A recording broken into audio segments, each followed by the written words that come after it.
I just don't understand how we made the playoffs.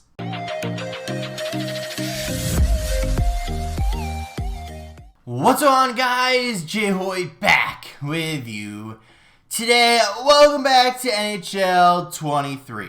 We are back here on our Anaheim Ducks franchise mode rebuild. And if you guys remember last episode, we kind of outlined the way we wanted to go about this year and kind of plans for the off season.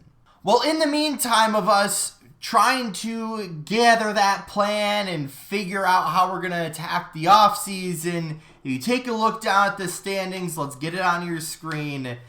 We currently sit in 5th place, and not that that's good, but we're only 5 points behind a wild card spot. Well, actually, no, sorry, I misspoke. We are 2 points behind a wild card spot, and 5, I guess if you want to consider it, like 8 points behind a division for the playoff spot. So we have an interesting situation where we thought we weren't going to win. We kind of assumed we weren't going to win. We were planning on not winning, yet here we are.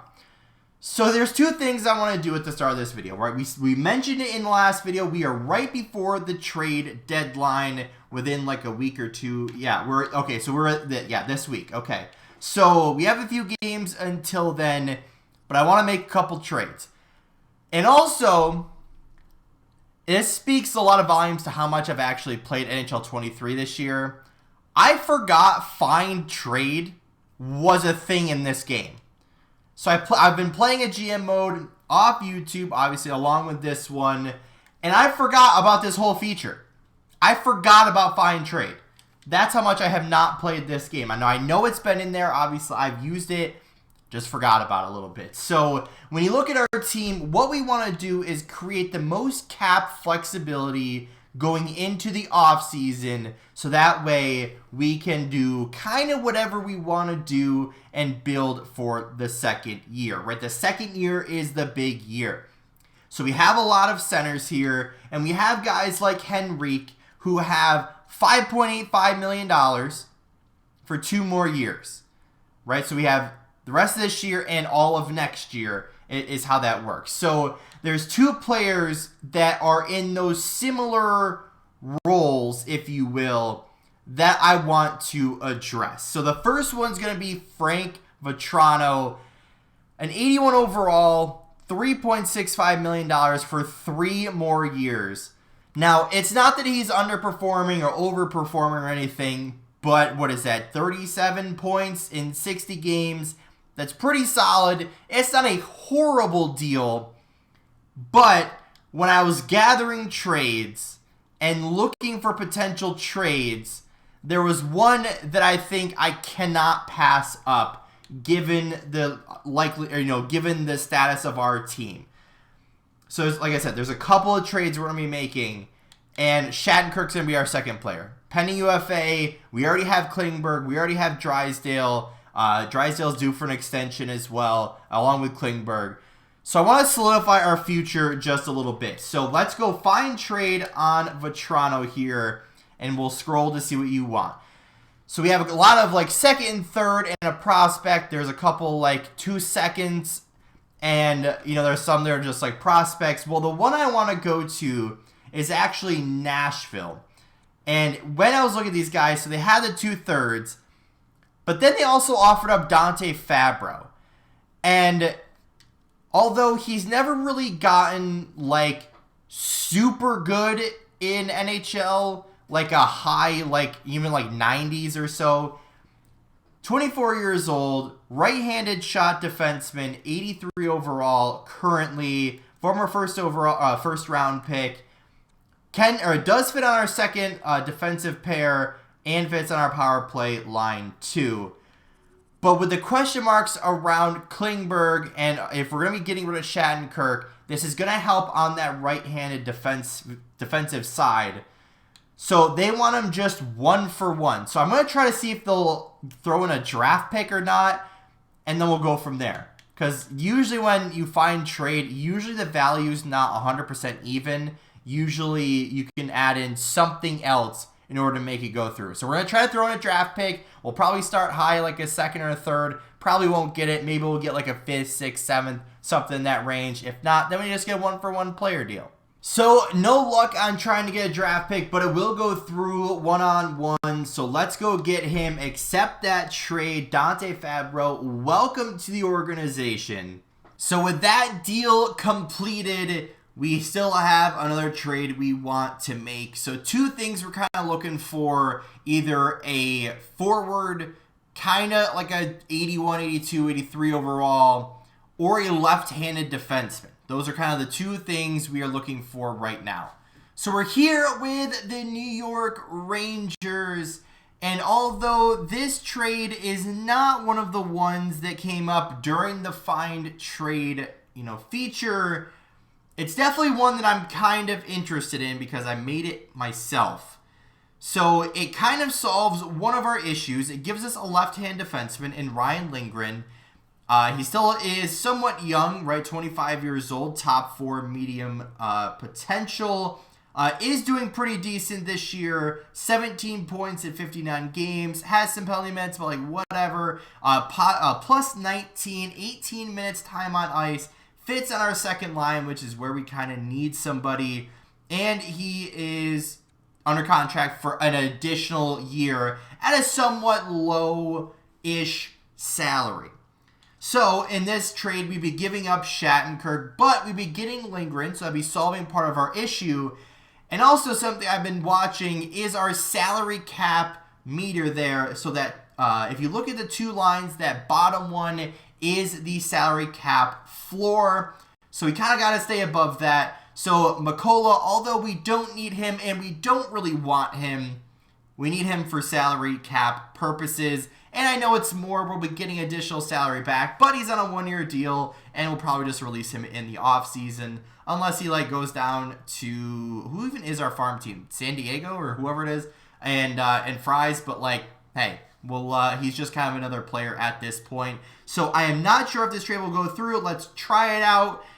This meets our trade block quite well, but to be honest, you'll need to sweeten the deal just a touch, aka a 7th round draft pick. We all love the just a touch option. There it is. So that will go through. So that is your official next trade. Shattenkirk and a 7th round pick for Lindgren and Mikkola. And like I said, we don't really want Mikkola, but you know what? We'll take him just for the additional salary cap. So in order to solve part of our salary cap issue, we're going to acquire Milan Lucic.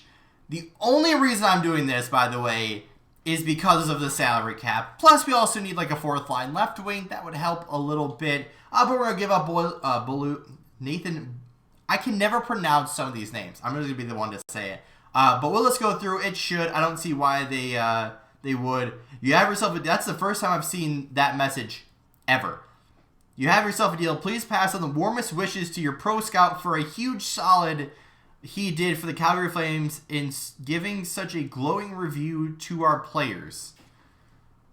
That's the first time I've ever seen that one. But all right, we're going to go see if there's any other possible trades. If not, we'll kind of ride out the rest of the year. So let's solve more problems with some more salary getting to us on a 1-year deal. We're also going to throw in Colin White, the once, I guess, fought over prospect at Ottawa, signed the big deal, got bought out. He fits in our top 6 forward lines. I don't know if that's really going to help us or not, but he's still somewhat young, 26 years old, can play right wing and center, and he can probably use a nice change of pace. And we're going to throw Mikkola for no reason other than he gets rid of a little bit of salary. I know we're trying to get salary, but we also have a crap ton of defense and centermen, so that's what we're going to get rid of in this trade. Should it go through, quite far off. So let's see, if just a touch or just on the cusp or whatever is like a 7th, let's try a 6th, and there it is. So if you didn't accept that, perfect. So it also helps us give it, like I said, we had a ton of centers, ton of defensemen, so we're going to try to build out our wings as well. So, to my knowledge, there's not going to be any more trades.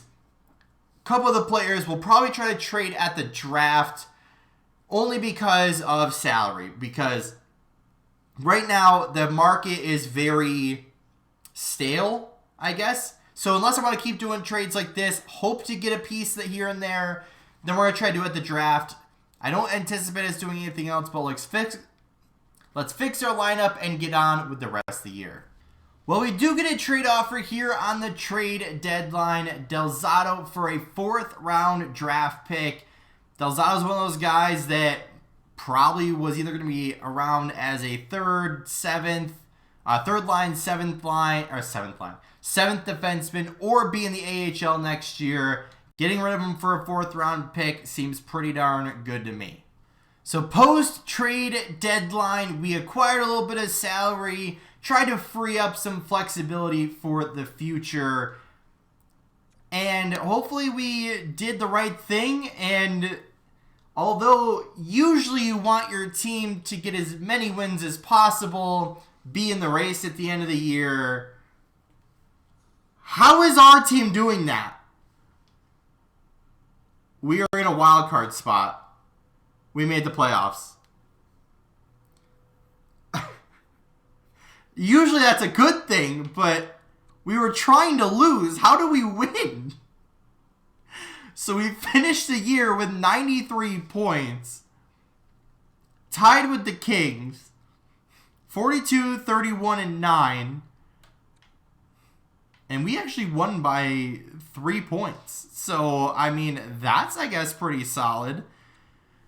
So, I wasn't prepared for that. I was perfectly ready to just fast forward all the way up to the offseason and just be ready for it.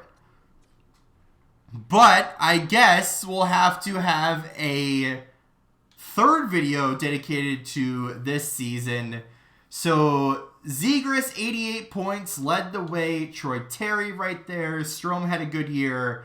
But then the next person has 37 points. I just don't understand how this team did well. Like, usually that's like a good thing. Like, any other year, I would actually be pretty happy. But when you're trying to lose and you end up winning, what the heck? So, I guess let's fast forward. Right, we took a look at the stats. Let's go see who our first round opponent is. So, our first round opponent has been revealed.